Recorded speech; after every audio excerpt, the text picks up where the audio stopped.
네, 오늘은 시편 98편 말씀을 함께 보시겠습니다. 시편 98편이고요. 여호와의 구원을 보고 즐거이 외치라 라는 제목으로 오늘 말씀을 나누려고 합니다. 최근에 시편 말씀이 계속 좀 비슷하다는 느낌을 받으실 수 있는데요. 100편까지가 이 왕이신 하나님에 대한 그러한 시편입니다. 그래서 제가 100편까지 한 번에 쭉 가려고 지금 그렇게 하고 있습니다. 좀 이렇게 겹치는 부분들이 있다라고 느껴지실 수도 있는데요. 이번 기회에 왕이신 하나님 앞에서 내가 어떻게 반응해야 하는지, 하나님을 어떻게 예배해야 하는지 좀 이렇게 돌아보고 생각해 볼 수 있는 시간이 됐으면 좋겠습니다. 오늘은 98편입니다. 제가 최근에 우리 중고등부 학생들이죠. 중고등부 학생들하고 이렇게 개인 상담을 좀 하고 있는데요. 최근에 어떤 학생이 그 상담 끝날 때 이런 질문을 했어요. 창세기에 보니까 하나님이 사람을 만드셨는데 하나님이 왜 사람을 만드셨을까요? 그렇게 물어보더라고요. 뭐 이렇게 부정적으로 물어본 건 아니고요. 네, 긍정적인 순수한 질문이었습니다. 근데 여러 가지로 이렇게 해석이 될 수 있는 질문이기는 했었어요. 그러니까 그 질문이 하나님이 왜 사람을 만드셨을까요? 라는 이 질문이 하나님께서 사람을 만드셔야 할 필요가 있었을까요? 라는 그러한 의미에서 던지는 질문일 수도 있습니다. 그런 질문이라면은 사실 답하는 게 어렵지 않습니다. 그렇지 않다라고 그렇게 쉽게 말할 수 있습니다. 왜 그렇습니까? 하나님은 스스로 완전하신 분이시잖아요. 스스로 충족하신 분이십니다. 그래서 어떤 필요가 있으신 분이 아니기 때문에 그렇습니다. 그러니까 하나님께서 우리를 창조하셔야만 했었던 것은 아니었다라는 거죠. 만약에 그 질문이요, 하나님께서 사람을 만드신 목적에 대한 질문이라면은 조금은 답이 어려워집니다. 정확히 말하면 답 자체가 어려운 것은 아니에요. 그런데 그 답을 우리 입장에서 받아들이기가 조금 어려워지는 겁니다. 성경의 답은 어렵지 않아요. 그렇죠? 하나님께서 사람을 만드신 목적에 대해서 성경은 아주 분명하게 말을 하고 있습니다. 뭐라고 말을 하고 있죠? 하나님께 영광 돌리게 하려고, 그렇죠? 하나님의 영광이라고 아주 분명하게 말씀을 하고 있습니다. 그러니까 하나님께서 하시는 모든 일들, 꼭 창조뿐만 아니라 어떤 일이든지 다 그러한 목적으로 하나님은 일을 하십니다. 그렇기 때문에 사람을 만드신 궁극적인 목적, 가장 끝에 있는 목적은 하나님의 영광이라고 우리가 말을 할 수 있습니다. 다만 그 답을 사람들이 그렇게 좋아하지 않을 뿐입니다. 만약에요, 그 질문이, 이게 제가 생각이 많아서 그런지 모르겠는데, 만약에 그 질문이 이 사람이 범죄할 것을 알면서도 하나님께서 굳이 왜 사람을 만드셨냐라는 그러한 질문이면요, 그것에 대해서 답하는 것은 조금 더 어렵습니다. 조금 더 답이 복잡해집니다. 물론 간단하게 답할 수 있어요. 그것도 그냥 하나님의 영광을 위해서라고 우리가 그렇게 간단하게 답을 할 수도 있는데, 근데 여전히 그래도 그게 왜 답인지에 대한 설명이 필요하잖아요. 그렇게 조금 더 설명이 필요한 그런 답이 됩니다.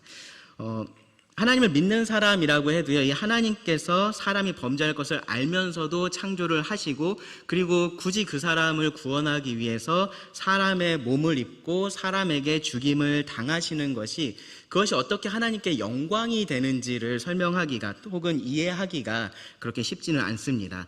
왜냐하면 영원 전부터 계시는 하나님은 사실은 그 모습 그대로 가장 영광스러우시기 때문에 그래요.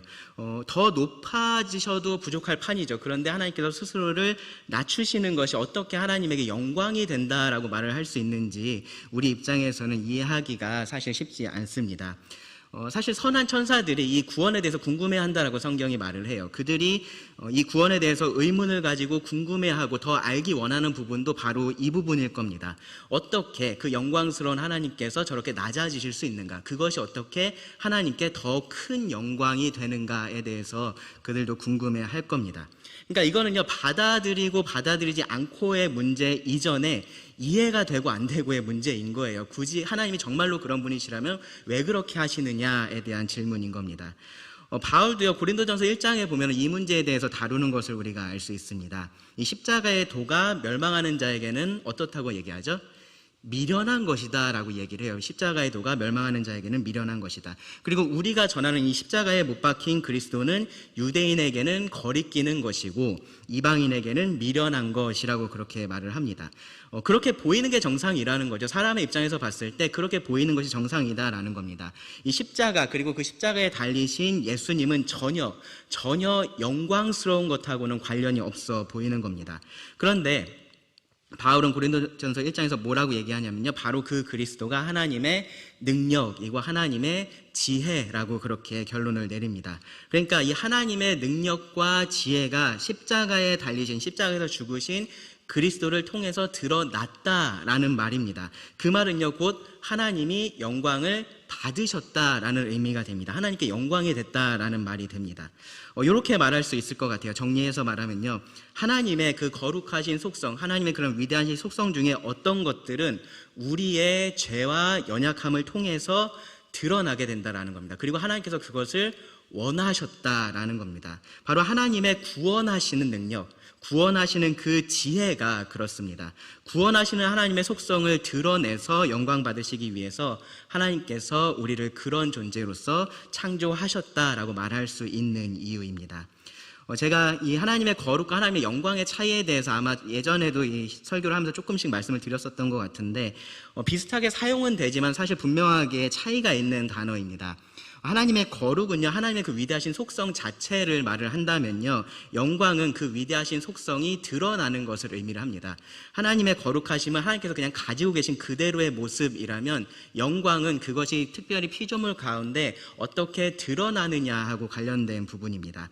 하나님의 무한하신 능력과 지혜는요, 하나님이 구원할 수 있는 분이시다 라는 것에 대해서 우리가 조금도 의심의 여지를 가질 이유가 없습니다. 하나님은 무한한 능력을 가지고 계시고요, 무한한 지혜를 가지고 계시기 때문에 어떤 상황에서든 구원하실 수 있는 그러한 분이십니다. 그렇게 논리적인 결론에 이르는 것은 전혀 어렵지 않습니다. 그런데 그런 하나님께서 직접적으로 구원하시는 분으로서 드러나는 것은 조금은 다른 얘기가 됩니다. 그러니까 우리가 무언가를 논리적으로 생각했을 때 그 결론으로서 우리가 인정을 하는 것하고요, 실제로 그것을 직접적으로 보고 경험하는 것은 다른 거죠. 하나님이 어떤 분이시다라고 우리가 그냥 알고 있는 것하고 그것이 우리 가운데 드러나서 내가 그것을 보고 경험하는 것은 다른 겁니다. 세계에서 가장 유명한 폭포가 하나 있습니다. 폭포하면 뭐가 제일 먼저 떠오르시나요? 제일 유명한 폭포? 나이아가라죠, 그렇죠? 근데 사실은 그거보다 더 넓은 호수도 있고, 더 높은 호수란다. 그 폭포, 더 넓은 폭포도 있고, 더 높은 폭포도 있습니다. 이과수 폭포라는 것도 있고요, 빅토리아 폭포라는 것도 있습니다. 그런데 어쨌든 나이아가라가 가장 유명하니까 나이아가라 예를 좀 들어서 말씀을 드리겠습니다. 미국과 캐나다에 걸쳐 있는 폭포이고요. 양쪽에 있는 그 폭포의 너비를 합하면요, 폭이 1km 정도가 된다라고 합니다. 그리고 높이는요, 캐나다 쪽이 더 높은데요, 약 57m가 된다라고 말을 합니다. 다른 유명한 폭포에 비해서 이 폭이나 높이가 조금씩 부족하긴 한데, 가장 이 나이아가라 폭포를 유명하게 만든 게 뭐냐면은 엄청난 수량입니다. 수량. 물이 정말로 많이 그곳에서 떨어진다라는 거죠. 우리나라도 사실은 이 나이아가라 폭포보다 더 높은 폭포도 있어요. 근데 그냥 한 줄기가 이렇게 떨어집니다. 그런데 나이아가라는 가면은 그렇지 않다라는 거죠. 1km에 걸친 그 엄청난 물이 쏟아져 내리는 겁니다. 평균적으로 초당 2,400톤 정도의 물이 쏟아져 내린다라고 합니다. 어떠세요? 들어보니까 좀 대단하다는 생각이 드시나요? 그러세요? 저는 별로 안 들던데, 왜 그러냐면은 이 숫자가 딱 와닿지 않는 거죠. 이 숫자가 1kg가 얼마나 큰 건지, 막 그 2,400톤이라 그러는데 그 정도가 얼마나 많은 건지 감이 딱 오지 않습니다. 이 수치를 조금 더 여러분들이 와닿게 제가 바꿔서 말씀을 드릴게요. 폭이 1km 정도가 된다라고 얘기했는데요, 지금 교회에서 남사 IC 정도까지의 거리가 제가 대충 재보니까 1km 정도가 돼요. 그러니까 요 옆에 우리 하천이 흐르고 있는데 그게 한 몇 미터 되겠죠. 근데 여기서부터 저기까지 물이 흐르고 있는 겁니다. 요만큼씩 흐르고 있는 게 아니라요, 정말로 깊은 물이 그 정도가 흐르고 있는 겁니다. 높이가 57m라고 말씀을 드렸는데요, 아파트로 따지면 20층 높이 정도가 됩니다. 그러니까 20층 정도 되는 높이에서 그 많은 물이 쏟아져 내리는 겁니다. 그 수량이 엄청나겠죠. 그래서 그 수량으로 발전기를 돌리는데요, 13개를 돌릴 수가 있는데 219만 킬로와트 용량의 발전기 3개를 돌린다라고 합니다. 우리나라 최대 규모를 자랑하는 댐이 이제 충주댐인데요, 거기 충주댐이 41만 킬로와트 수준이 됩니다. 그러니까 이 충주댐하고 비교를 해보면은 충주댐이 한 60개 정도가 되는 그러한 규모가 됩니다. 어떠세요? 이 정도 되니까 조금 더 와닿으시나요? 그런데 여러분 가만히 보세요. 제가 나이아가라를 가본 사람 같아요? 안 가본 사람 같아요? 안 가본 사람 같죠, 그렇죠? 예, 가본 사람이면은 이런 식으로 얘기하지 않습니다. 예, 가본 사람이면은 내가 거기 가봤더니라고 하면서 이야기를 합니다.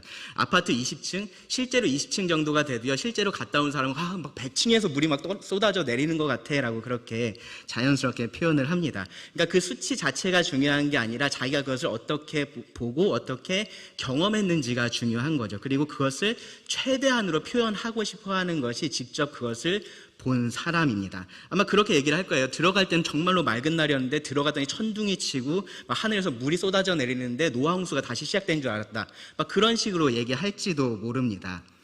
가끔씩요, 우리나라에도 나이아가라 폭포가 있다면서 이 뉴스에 소개될 때가 있어요. 한국의 나이아가라 폭포라고 그렇게 소개될 때가 있는데 정말로 거기에 갔다 온 사람은요, 절대로 그런 표현 쓰지 않을 겁니다. 왜 그러냐면요, 사대주의에 빠져서 그런 게 아니라 그 위용을 직접 봤기 때문에 그것에 요 작은 폭포가 비할 바가 못 된다라고 그렇게 생각하기 때문에 자연스럽게 그렇게 반응을 하는 겁니다. 하나님에 대한 우리의 반응이 그렇다라는 거예요. 그냥 하나님에 대해서 알고 인정하는 것하고요, 실제로 하나님을 경험하는 것은 다른 겁니다. 하나님은 이 성경이라는 글을 통해서 자신을 드러내십니다. 그렇죠? 그래서 우리가 성경을 계시라고 말을 하잖아요. 하나님의 특별 계시라고 말을 하는데 하나님이 이 글 안에만 계신 분은 아니시다라는 겁니다. 하나님은 살아계신 분이셔서요, 우리 인간의 모든 역사 가운데서 역사하시고요, 그렇게 해서 그 모든 것들을 자신의 역사로 만드는, 하나님의 역사로 만드는 그런 분이십니다. 그렇게 자신을 드러내는 분이세요. 우리로 하여금 하나님을 볼 수 있게 하시고요, 그리고 우리로 하여금 하나님을 경험하게 하시는 겁니다. 그리고 그렇게 해서 그런 우리를 통해서 하나님은 영광 받으시기를 원하시는 분이시다라는 겁니다. 하나님을 아는 것하고 보는 것을 제가 조금 구분해서 지금 말씀을 드리기는 했는데 사실 이 둘은 이렇게 분리될 수 있는 것은 아닙니다. 그러니까 알기만 하고 보지 못하는 것, 혹은 보기만 하고 알지 못하는 것, 이렇게 우리가 구분해서 생각할 수 있는 것은 아니다라는 거예요. 알기만 하고 보지 못하면요, 나이아가라 폭포를 그냥 한 번도 가지 못하고 글로만 연구한 그런 폭포 전문가 같은 사람이 되는 겁니다. 반대로요, 이런 말도 있습니다. 아는 만큼 보인다. 네, 아는 만큼 보인다. 그러니까 나이아가라 폭포에 그냥 내가 가서 혼자 보는 게 아니라 그 폭포 전문가를 데려가서 그곳을 같이 보고 있으면요, 그 폭포가 정말로 얼마나 더 대단한지를 더 느낄 수가 있을 겁니다. 그 경험의 차원이 달라지는 겁니다. 성지순례에 갔다 오신 분들 아마 계실 텐데요, 여러분 혼자 가시면은 그냥 가서 언덕 하이킹 한번 하고 오는 것하고 크게 다르지 않은 경험을 하고 오세요. 근데 성지 전문가하고 함께 가게 되면요, 성경이 그곳에서 살아나게 되죠. 성경이 4D로 살아나서 우리들에게 다가옵니다. 하나님을 아는 것하고 보는 것이 하나가 돼야 되는 거죠. 하나님을 아는 것과 보는 것이 하나가 될 때 이 하나님을 제대로 우리가 예배할 수 있고요, 제대로 하나님께 영광 돌릴 수 있는 겁니다. 그래서 하나님께서 우리들에게 성경을 주셨고요, 그리고 동시에 하나님께서 우리 삶에서 역사를 하십니다. 특별히 우리를 구원하시는 일을 통해서 그렇게 하십니다. 그래서 우리의 이 모든 역사, 이 성경의 모든 역사를 우리가 무슨 역사라고도 하냐 하면은 구원의 역사, 구속사라고도 그렇게 표현을 합니다. 그만큼 하나님은요, 우리를 통해서 영광을 드러내기 원하시는데 특별히 무엇을 통해서냐 하면은 우리를 구원하시는 것을 통해서 하나님의 영광을 드러내기 원하신다라는 겁니다. 그 구원하시는 하나님의 능력, 구원하시는 하나님의 지혜를 우리 인간들을 통해서 드러내기를 하나님은 원하신다라는 겁니다. 인간처럼 그렇게 타락한 또 다른 인격체가 있어요. 하나님에게서 타락한 또 다른 인격체가 있습니다. 천사들이 있습니다. 천사들. 그런데 하나님은 그 천사들은 구원하지 않으십니다. 그들은 구원할 수 없어서 하나님께서 구원하지 못하시는 게 아니라요, 그들을 구원함으로써 하나님의 영광을 드러낼 뜻을 하나님께서 품지 않으신 것뿐입니다. 그들을 통해서 드러날 것들이, 타락한 천사들을 통해서 드러날 것은 뭐냐면요, 결국은 하나님의 절대적인 주권 그리고 공의로운 심판이 드러나게 될 겁니다. 우리가 지금 계시록 말씀을 통해서 계속 보고 있는 게 사실은 그 말씀입니다. 하나님께서 어떻게 그들을 심판하시는지를 우리는 보게 되는 겁니다. 그런데 우리 사람들을 통해서는 하나님께서 다른 하나님의 영광을 보여주기를 원하셨다라는 겁니다. 바로 구원하시는 하나님의 영광입니다. 구원의 은혜를 우리를 통해서는 나타내기를 원하십니다. 그리고 그것을 통해서요, 구원받는 우리 사람들뿐만 아니라요, 모든 피조물들이 하나님이 저렇게 구원하시는구나, 하나님께서 저렇게 구원하는 능력이 있으시고 저런 지혜가 있으시구나라는 것을 알게 하시고 보게 하셔서 그런 하나님께 영광을 돌리게 하시는 겁니다. 이것이요, 하나님께서 우리를 자기 영광을, 우리 사람을 자기 영광을 창조하셨다라고 말할 때요, 우리가 알아야 될 중요한 측면입니다. 이 시편 98편이요, 바로 이 진리를 선포하는 시편입니다. 하나님은요, 이스라엘을 구원하셨을 뿐만 아니라요, 그 구원을 알게 하셨고요, 보게 하셨습니다. 이스라엘만 보게 하신 게 아니라요, 모든 피조물이 그렇게 하게 하셨습니다. 그리고 그에 합당한 반응을 요구를 하십니다. 그래서요, 이 시편 98편의 그 표제 부분을 보면요, 딱 한 글자로 되어 있어요. 뭐라고 되어 있습니까? 시. 네, 시. 사실 시편에서 그 단어하고 동일한 단어입니다. 시입니다. 찬양입니다. 아주 순수한 그러한 찬양의 시가 바로 이 시편 98편이라고 할 수 있습니다. 96편하고 사실은 비슷한 내용을 가지고 있는데 더 순수한 찬양 시라고 우리가 말을 할 수 있습니다. 그래서요, 이 시편 98편을 읽어보시면요, 이 시편이 우리들에게 요구하는 것도 아주 단순하다라는 것을 알 수 있습니다. 뭐냐면은 바로 그 보여지는 여호와의 구원을 보고 즐거이 외쳐라 라는 겁니다. 여호와의 구원을 보고 즐거이 외쳐라 라고 말을 합니다. 모든 피조물이 이 요구에 화답할 것을 요구를 합니다. 특별히 우리 사람들은요, 그런 하나님의 구원을 정말로 유일하게, 피조물 중에서 유일하게 직접적으로 경험하는 피조물들이기 때문에 더 그렇게 해야 됩니다. 이것이 우리의 특권이고요, 또 의무이기도 한 겁니다. 오늘 이 시편은요, 이런 관점에서 크게 두 부분으로 나눠서 우리가 말씀을 볼 수 있습니다. 1절부터 3절에서는요, 하나님께서 구원하시는 그 사실을 드러낸다라는 것을 강조를 하고요. 그리고 4절부터 9절에서는요, 그 구원에 합당하게 반응할 것을 강조를 합니다. 1절부터 3절에서는요, 드러난 하나님의 구원에 대해서 말을 하고요. 4절부터 9절은 그것에 합당하게 반응할 것을 강조를 합니다. 먼저 1절 말씀을 보시면은 이렇게 시작을 해요. 새 노래로 여호와께 찬송하라. 네, 새 노래로 여호와께 찬송하라. 이것은 명령이면서요, 아주 강력한 초청이라고 말을 할 수 있습니다. 96편에서도 우리가 동일한 그러한 초청을 봤었어요. 이 새 노래는 세상에 없었던 멜로디로 구성된 그러한 노래를 말하는 것이 아니다라고 제가 말씀을 드렸었습니다. 새로운 경험이나 어떠한 깨달음이 바탕이 돼서 이 진부하거나 습관적이지 않은 그러한 노래를 말합니다. 생동감 있는 노래를 말을 합니다. 그러니까 이 신앙생활을 내가 너무 오래 해가지고 이제는 더 이상 새로운 기도나 뭐 새로운 찬양을 드릴 수 없다, 그렇게 말할 수 없다라는 거예요. 여러분, 그런 얘기하는 거 들어보신 적 계신가요? 정말로 신앙생활을 오래 한 성도가 나는 이제 너무 주님을 오래 경험하고 성경도 너무 많이 읽어가지고 더 이상 새로운 기도도 할 게 없고 새로운 찬양도 드릴 게 없고 새로운 예배도 할 게 없어, 그렇게 말하는 거 들어보신 적 있으신가요? 없을 겁니다. 네. 만약에 그렇게 말하는 성도가 있다면요, 그분은요, 실제로는 신앙생활을 하지 않은 분이실 겁니다. 내 표현 자체는 진부할 수 있어요. 그렇죠? 사람의 그런 표현력에 한계가 있으니까요. 그런데 그렇다고 해도 내 마음이 그런 것은 아닌 겁니다. 우리는 계속해서 하나님을 새롭게 경험하고요, 매일매일 하나님을 경험하기 때문에 계속해서 신앙생활을 오래 하면 오래 하는 만큼 계속해서 더 새로운 노래를 하나님께 드릴 수 있는 것이 정상입니다. 그런 의미에서 새 노래로 여호와께 찬송하라라고 지금 이 시가 시작을 하는 겁니다.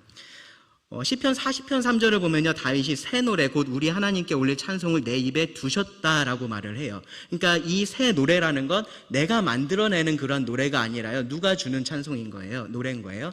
하나님께서, 여호와 하나님께서 내 삶에 주시는 노래인 겁니다. 새로운 노래를 주시는 겁니다.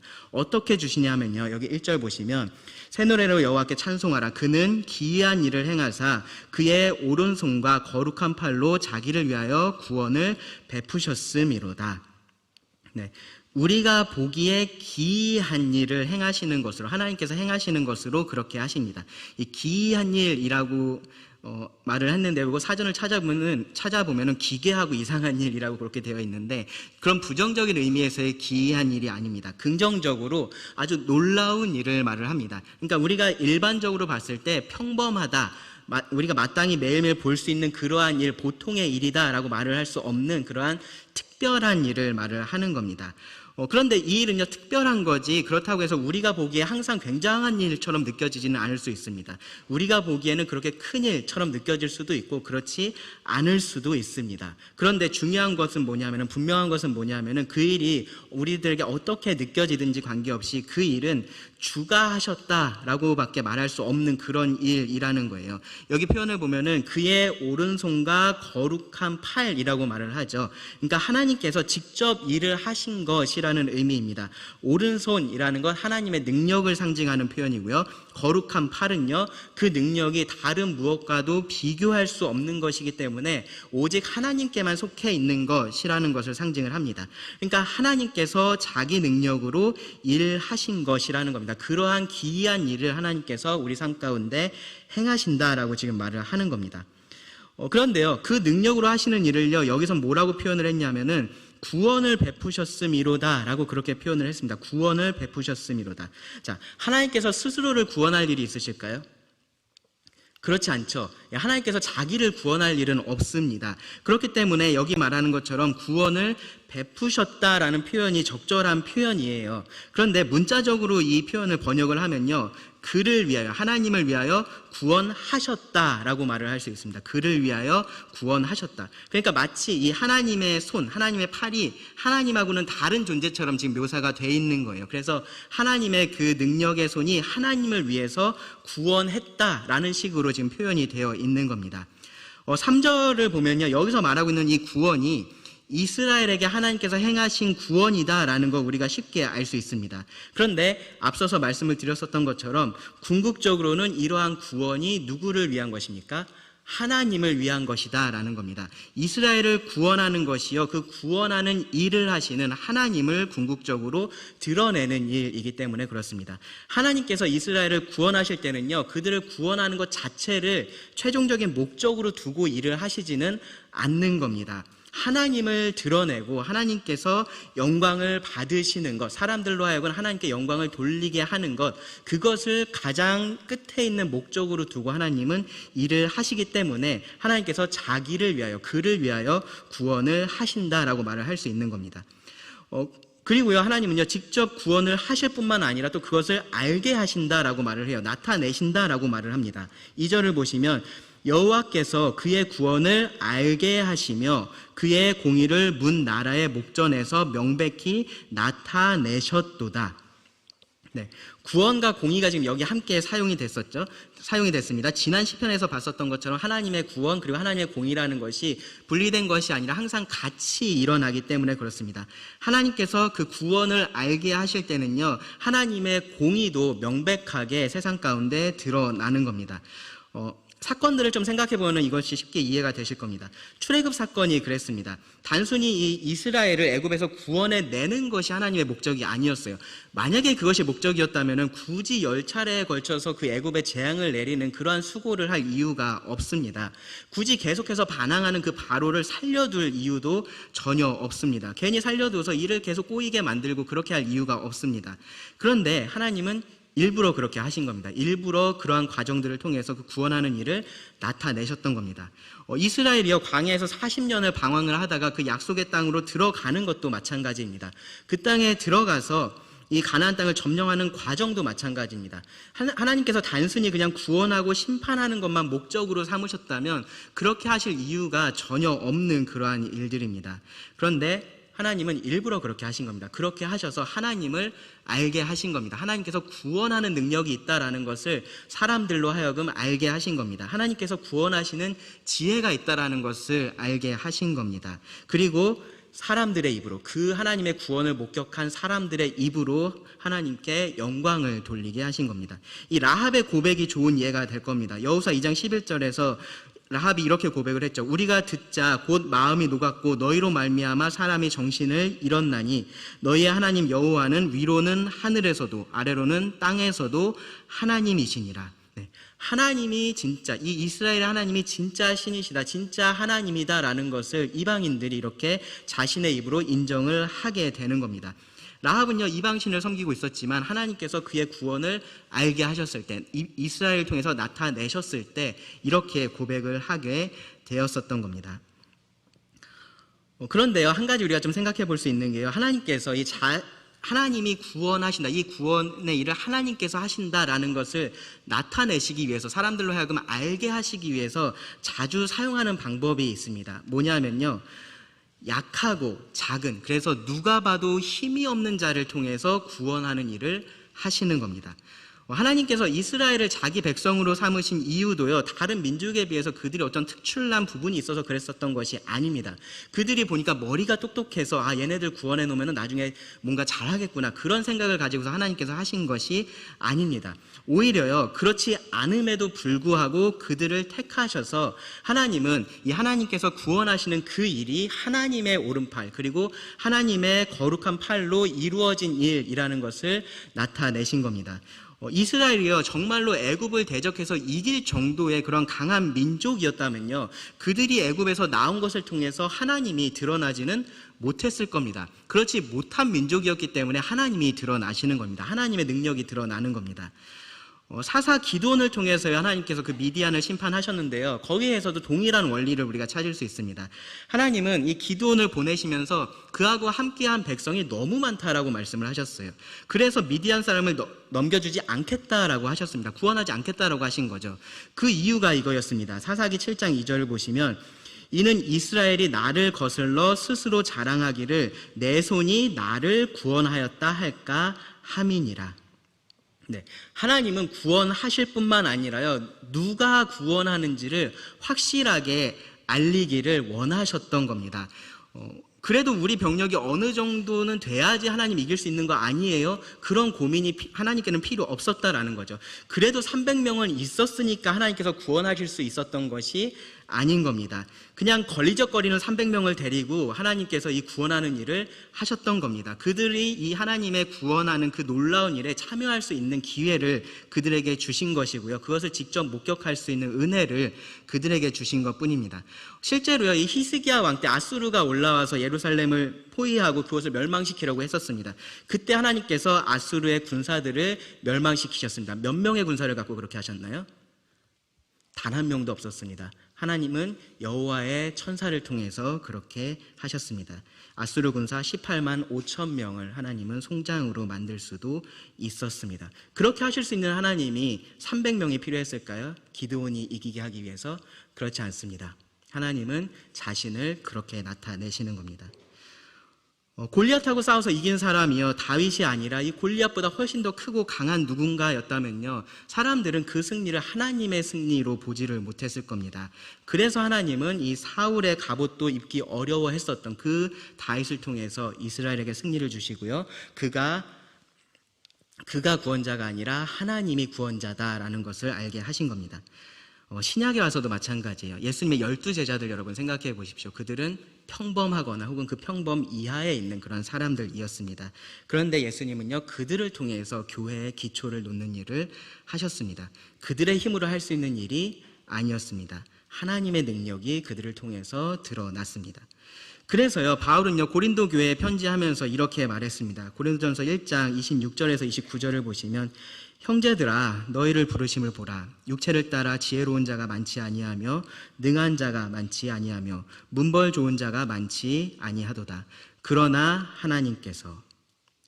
하나님께서입니다. 그래서 하나님이 아니라요, 그러나 하나님께서 세상에 미련한 것들을 택하사 지혜 있는 자들을 부끄럽게 하려 하시고 세상에 약한 것들을 택하사 강한 것들을 부끄럽게 하려 하시며 하나님께서 세상에 천한 것들과 멸시받는 것들과 없는 것들을 택하사 있는 것들을 패하려 하시나니.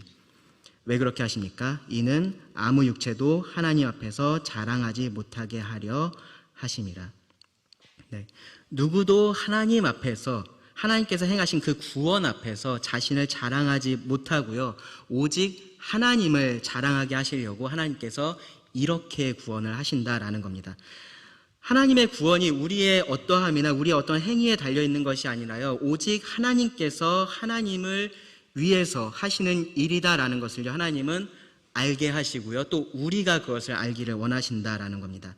그것이 우리의 영원한 구원이 됐든지요, 아니면은 지금 우리 삶에서 경험하고 있는 작고 사소해 보이는 그러한 구원이 됐든지 마찬가지입니다. 뭐가 됐든지 그렇게 하나님은 자신을 우리들 가운데서 나타내 보이시고 영광을 받으십니다. 새 노래로 영광을 받으시는 겁니다. 근데 이렇게만 말하면 좀 서운할 수 있어요. 그렇죠? 우리 입장에서 서운할 수 있습니다. 하나님 나 사랑해서 구원한 줄 알았는데 그래서 구원한 거라고 그렇게 좀 서운한 마음이 들 수도 있습니다. 뭔가 우리 입장에서 이용당한 것 같은 그러한 생각이 들 수도 있고요. 뭐 더 나아가면 배신감 같은 것도 생길 수도 있습니다. 정말 구원받은 사람이라면 그렇지 않을 거라고 믿지만 그래도 우리가 분명히 좀 알고 넘어갈 것이 있습니다. 뭐냐 하면은 우리가 그렇게 생각할 일이 아니다라는 거예요. 하늘나라에 가서요, 직접 하늘나라를 보고 경험한 후에 다시 이 땅에 내려와서 그 나라에 대해서 너희가 한번 말해봐라 라고 하면요, 나는 이용당한 건가요? 하나님께? 그렇지 않죠. 네, 그것은 특권입니다. 그것은 놀라운 은혜입니다. 그것에 대해서 우리는요, 감사해야 될 일입니다. 하나님의 구원을 우리가 직접 보고 경험하는 것도 사실은 그런 겁니다. 마찬가지입니다. 하나님께서 궁극적으로 어떠한 목적을 가지고 계시든지요, 그 자체로서 나를 구원하신 것 그 자체로서 우리는 말할 수 없는 은혜를 받은 겁니다. 나 자신이 어떤지를 생각해 봐도 그렇고요, 그것을 위해서 하나님께서 감수하신 그 희생을 생각해 봐도 그렇습니다. 억울할 게 하나도 없습니다. 이것은 정말로 감사할 수밖에 없는 일입니다. 3절을 보시면요, 하나님께서 이스라엘에 대해서 그렇게 하시는 이유를 이렇게 말을 해요. 그가 이스라엘의 집에 베푸신 인자와 성실을 기억하셨으므로. 인자와 성실, 언약과 자주 관련돼서 사용이 되는 그러한 표현입니다. 하나님은 이스라엘을 사랑하겠다, 내가 너희를 사랑하겠다라고 그렇게 약속을 하셨고요, 그리고 그 약속을 성실하게 계속해서 지켜 오셨습니다. 그래서 하나님께서 이스라엘을 구원하셨다라는 겁니다. 앞서서 말씀드린 것처럼 하나님이 뭔가 아쉬운 게 있어서 이스라엘을 선택하신 것이 아닌 겁니다. 하나님은 사랑하기로 그들을 선택하셨던 것 뿐이고요, 아브라함에게 언약을 주셨을 뿐입니다. 그리고 그 사랑이 동기가 돼서 하나님은 이스라엘을 계속해서 버리지 않고 구원하셨고요, 그 일을 통해서 하나님의 영광을 드러내고 알게 하셨다라고 우리가 말할 수 있습니다. 그리고요, 그 모든 하나님의 역사를 통해서요, 여기 3절에 이어지는 말씀 보시면 땅끝까지 이르는 모든 것이 우리 하나님의 구원을 보았도다라고 그렇게 선포할 수 있는 날이 다가오고 있습니다. 지금도 계속해서 하나님은 그 구원을 알게 하시고요, 그 공의를 명백하게 나타내고 계시지만 정말로 문자 그대로 여기 말하고 있는 것처럼 땅 끝까지 이르는 그 모든 것들이, 모든 사람이, 그리고 모든 피조물이 하나님의 궁극적인 구원을 보게 될 날이 다가오고 있습니다. 이스라엘의 회복의 그날입니다. 이사야 52장 9절 10절을 보시면 이렇게 말씀합니다. 너 예루살렘의 황폐한 곳들아, 기쁜 소리를 내어 함께 노래할지어다. 이는 여호와께서 그의 백성을 위로하셨고 예루살렘을 구속하셨음이라. 여호와께서 열방의 목전에서 그의 거룩한 팔을 나타내셨으므로 땅 끝까지도 모두 우리 하나님의 구원을 보았도다. 네. 하나님은 구원하셨고요, 지금 구원하고 계시고요, 또 구원하실 겁니다. 그리고 그 구원을요, 아무도 모르게 그렇게 하시는 게 아니라요, 알게 하십니다. 우리로 하여금 그것을 알게 하십니다. 우리가 보게 하십니다. 하나님이 행하시는 이 기이한 일을 우리가 봅니다. 그럼 우리가 어떻게 해야 될까요? 어떻게 해야 되냐 하면요, 나이아가라 폭포를 본 사람처럼 그렇게 행동을 해야 되는 겁니다. 메시의 플레이를 그 현장에 가서 직관한 사람처럼 그렇게 해야 되는 겁니다. 세계적인 음악가의 연주를 눈앞에서 들은 사람처럼 그렇게 행동을 해야 됩니다. 그럴 때 여러분 어떻게 하십니까? 환호합니다. 그들의 하는 일로 인해서 환호합니다. 방금 예를 들어서 제가 말씀드렸던 그런 것하고는요, 정말로 비교가 되지 않을 정도로 여러분 하나님의 구원에 대해서 즐겁게 그렇게 환호하셔야 됩니다. 즐겁게 외치셔야 합니다. 하나님께서 우리들에게 보여주신 구원이요, 그런 것들하고는요 정말로 비교될 것이 아니기 때문에 그렇습니다. 그래서 4절부터 9절에서요, 이 구원에 대해서 우리가 어떻게 반응을 해야 하는지를 말합니다. 4절 보시면 온 땅이여 여호와께 즐거이 소리칠지어다. 소리내어 즐겁게 노래하며 찬송할지어다. 땅끝까지 이르는 그 모든 것이 우리 하나님의 구원을 받습니다. 그렇기 때문에 온 땅이 여호와께, 그리고 여호와로 인해서 즐거이 소리치는 것이 마땅합니다. 이 시편 기자는요, 지금 4절부터 시작해서 8절까지 계속해서 비슷한 표현들을 반복을 합니다. 노래하라, 찬송하라, 기뻐하라, 즐거워하라, 그 표현들이 계속해서 반복이 됩니다. 이 구원에 합당한 반응이 그것이기 때문에 그것을 강조를 하는 거예요.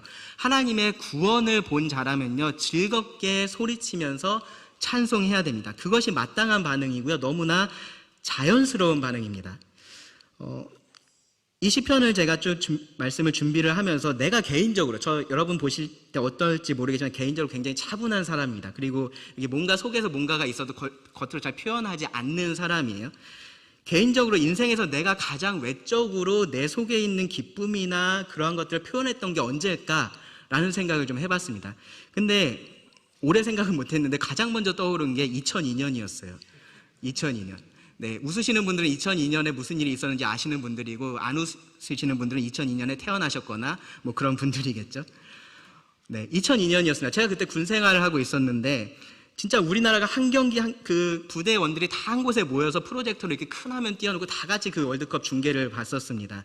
한 경기 한 경기 이기면서 끝내 4강까지 갔었는데요. 그때 정말로 계급장 다 떼고 모든 부대원이 하나가 돼서 서로 얼싸안으면서 기뻐서 외쳤던 기억이 납니다. 저도 그 가운데 한 명이었습니다.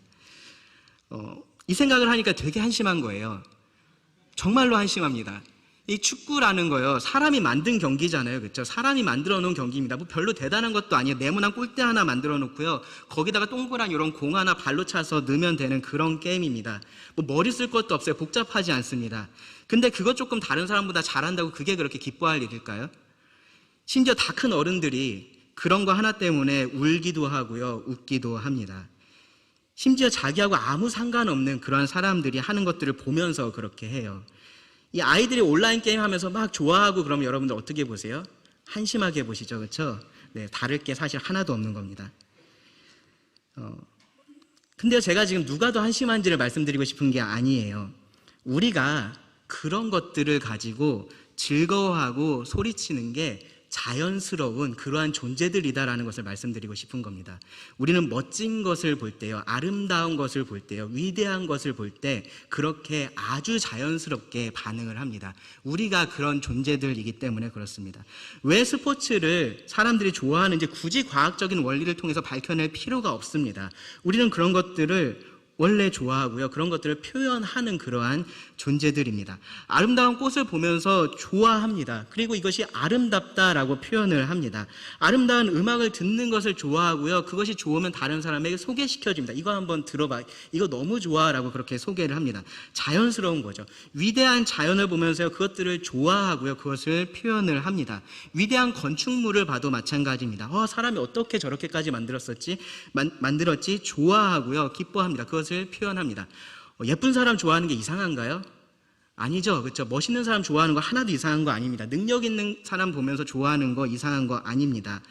우리는요, 원래 그런 아름다움에, 그런 미에 반응을 하는 그러한 존재들인 거예요.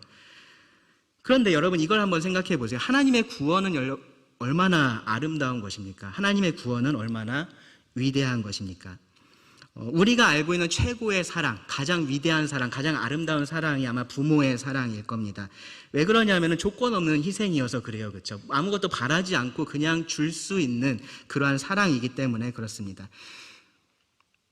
근데 하나님의 사랑이 거기에 미치지 못하나요? 그러지 않죠. 그렇죠? 오히려 부모는 자기 자식이니까 그렇게 하는데 하나님은 원수된 자들에게 더 큰 사랑을 보여주셨습니다. 알지도 못하는 사람을 위해서 불구덩이에 뛰어드는 그런 소방관들의 희생을 우리가 정말로 위대하다라고 말을 합니다. 오늘 제가 뉴스 기사에 보니까 어떤 사람이 이렇게 죽어가면서 그 장기를 기증했다라는 뉴스를 본 적이 봤습니다. 그 댓글에 보니까 사람들이 다들 칭찬을 합니다. 네, 그 사람의 죽음은 안타깝지만 그 사람의 그런 숭고한 희생에 대해서 사람들이 기념을 하는 겁니다. 자연스럽게 그렇게 하는 겁니다. 평생을 환자를 돌보면서 사는 의사들의 이야기를 우리가 들으면요, 가슴이 뭉클합니다. 그런데 하나님의 구원은요, 하나님의 구원은 그것에 미치지 못하는 것들인가요? 그런 것에 조금 부족한 것들인가요? 왜 그들의 이야기에는 우리가 눈물을 흘리면서 이 하나님의 이야기에는 무감각한지 우리 좀 생각을 해봐야 됩니다. 내가 너무 대단한 사람이어서 하나님의 희생이 별것 아닌 것으로 느껴지는 것은 아닐 겁니다. 혹은 하나님이 별로 대단하지 않게 느껴져서 그런 것도 아닐 겁니다. 우리를 구원하신 하나님의 희생은요, 방금 말씀드렸던 그런 예들하고는 사실 비할 수조차 없습니다. 하나님의 구원만큼 아름다운 것이 없고요, 그것만큼 위대한 것이 없습니다. 혹시 내가 매일매일 보는 그 하나님의 구원이 좀 별것 아닌 것처럼 우리들에게 느껴지고 있는 것은 아닌지 모르겠습니다. 내 삶에서는요, 별로 기이한 것이 없는 것처럼 그렇게 느껴지는지 모르겠습니다. 그런데 그렇지 않습니다. 이 세상이 줄 수 없는 평안과 기쁨 가운데 내가 거할 수 있는 것, 이 세상에서는 찾아볼 수 없는 용서를 내가 할 수 있는 것, 그것을 통해서 우리 가운데 깨어진 관계가 회복되는 것, 절대로 그냥 일어날 수 있는 일이 아닙니다. 우리들의 육신의 힘을 가지고 할 수 있는 일들이 아닙니다. 하나님께서 하시는 일입니다.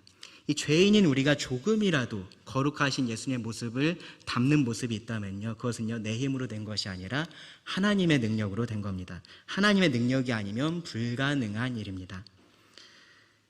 우리가 그런 것들을 봐야 되는 겁니다. 이 하나님의 구원을요, 우리가 봐야 되는 겁니다. 하나님께서 그렇게 우리 삶 가운데서 계속해서 구원을 알게 하시고 보여주고 계시는데 우리가 그것을 봐야 되는 겁니다.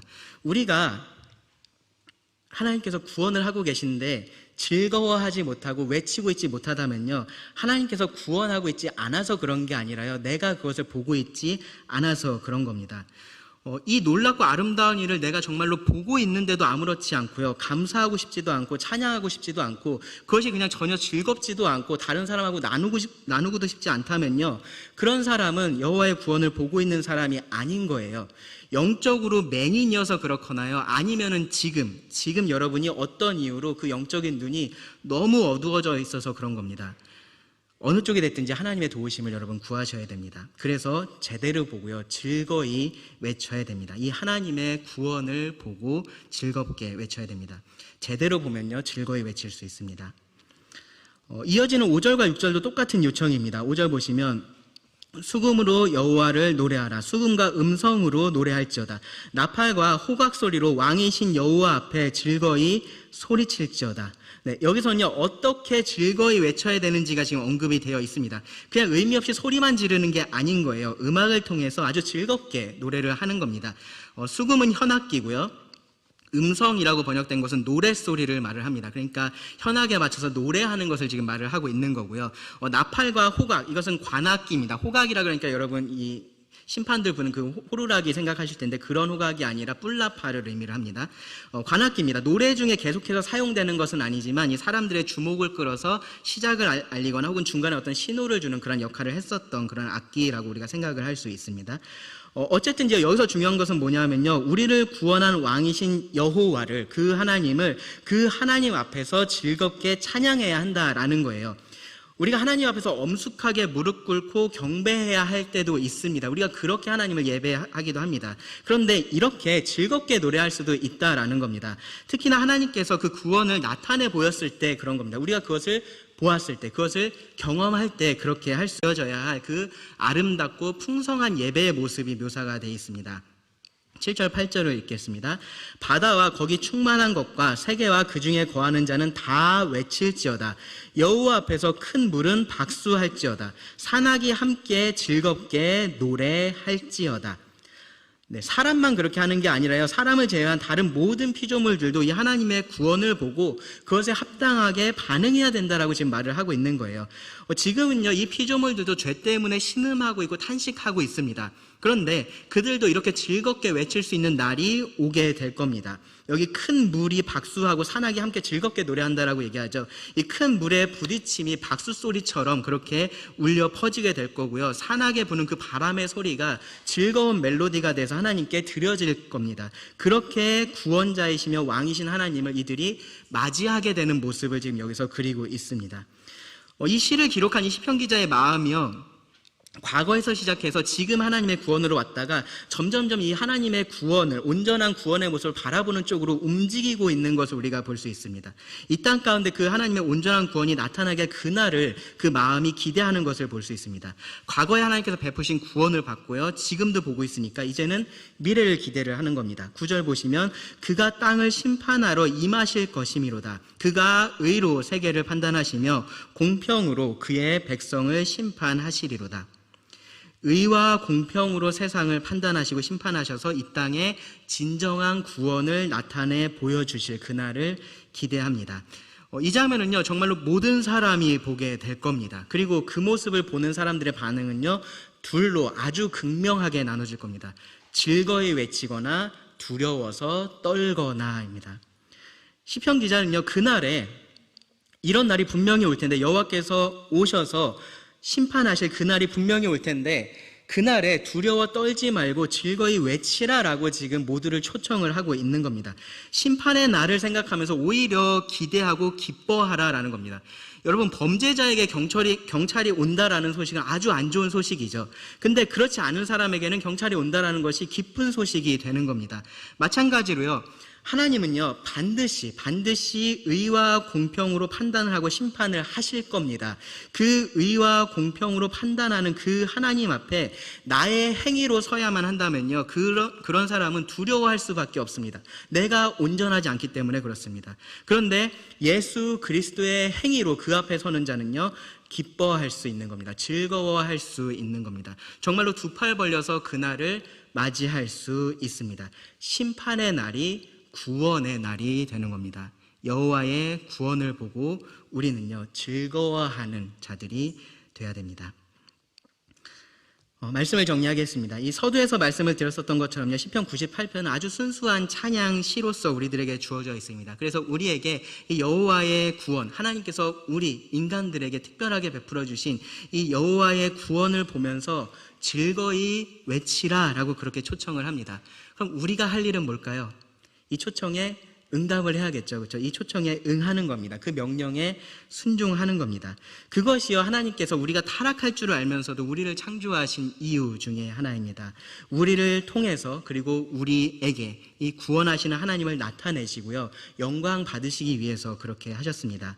여호와의 구원을 보고 즐거이 외치라라고 그렇게 우리를 만드셨습니다. 여러분, 하나님께서 나를 어떻게 구원하셨는지 한번 생각해 보시기 바랍니다. 오늘 밤이 가기 전에, 여러분, 오늘 하루가 가기 전에 생각해 보시기 바랍니다. 이 성경에 기록된 것을 살펴볼 뿐만 아니라요, 실제로 나를 구원하기 위해서 하나님께서 어떻게 내 삶을 인도하셨는지를 한번 생각해 보시기 바랍니다. 어떻게 내 삶에 관여하셨는지를 생각해 보시기 바랍니다. 우연히 만난 누군가를 통해서 복음을 듣고 여러분들이 구원을 받으셨을 수도 있습니다. 평생을 교회를 다녔는데 정말로 내가 뭐를 해야지만 구원받을 것처럼 그렇게 살다가 이 은혜의 복음을 듣고 구원을 받으셨을 수도 있습니다. 누군가 나를 위해서 10년 혹은 20년, 30년을 기도해서 내가 지금 구원을 받았을 수도 있습니다. 여러분, 하나님께서 어떻게 나 같은 죄인을 살리시고 구원하셨는지 잊지 마시고 기억을 하셔야 됩니다. 그리고요, 지금 어떻게 구원하고 계신지를 여러분 민감하게 계속해서 눈여겨보시기 바랍니다. 여러분의 삶을요, 그냥 살고 지나가지 마시고요, 하루하루 일기를 쓰듯이 그날 하나님께서 내 삶에 어떤 구원의 일을 베푸셨는지를 눈여겨보시기 바랍니다. 하나님의 구원은요, 지나간 일이 아니에요. 지금 내 삶 가운데 계속해서 일어나고 있는 일입니다. 다른 성도의 삶에서만 그런 것이 일어나고 있는 것이 아니고요, 어디 선교지에서만 그런 일들이 일어나고 있는 것이 아닙니다. 지금도 내 삶에서, 오늘 내 삶에서도 그러한 일들이 일어나고 있습니다. 하나님의 구원은 나타나고 있습니다. 내 삶에 있는 그 하나님의 손길을 보려고 여러분 노력을 하셔야 됩니다. 내가 할 수 없는 어떤 일을 하나님께서 해주셨는지 여러분 보시기 바랍니다. 그리고 끝으로 하나님께서 정말로 구원하실, 이 온 세상을 구원하실 그날을 여러분 기대하시기 바랍니다.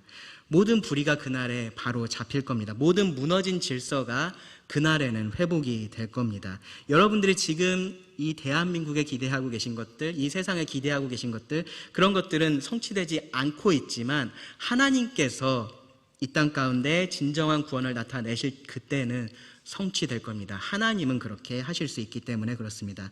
그러니까 여러분, 하나님의 구원을 생각하시고요, 감사하시고요, 놀라시기 바랍니다. 하나님께서 주시는 새 노래로 여러분 즐겁게 외치시기 바랍니다. 우리가 함께 모여서 드리는 예배가요, 그러한 새 노래로 가득할 수 있기를 기도합니다. 기도하고 말씀을 마치겠습니다.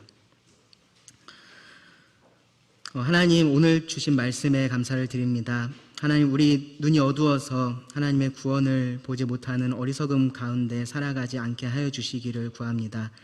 하나님께서 그 구원을 알게 하실 때, 나타내실 때 우리가 알고 볼 수 있게 하여 주시기를 구합니다. 그래서 우리가 하나님께서 주시는 그 새 노래로, 하나님께 합당한 노래로 하나님께 예배할 수 있기를 원합니다. 이렇게 드려지는 우리의 모든 예배 가운데 하나님께서 큰 영광을 받으시기를 구합니다. 들은 말씀을 주님께 의지하며 예수님 이름으로 기도드립니다. 아멘.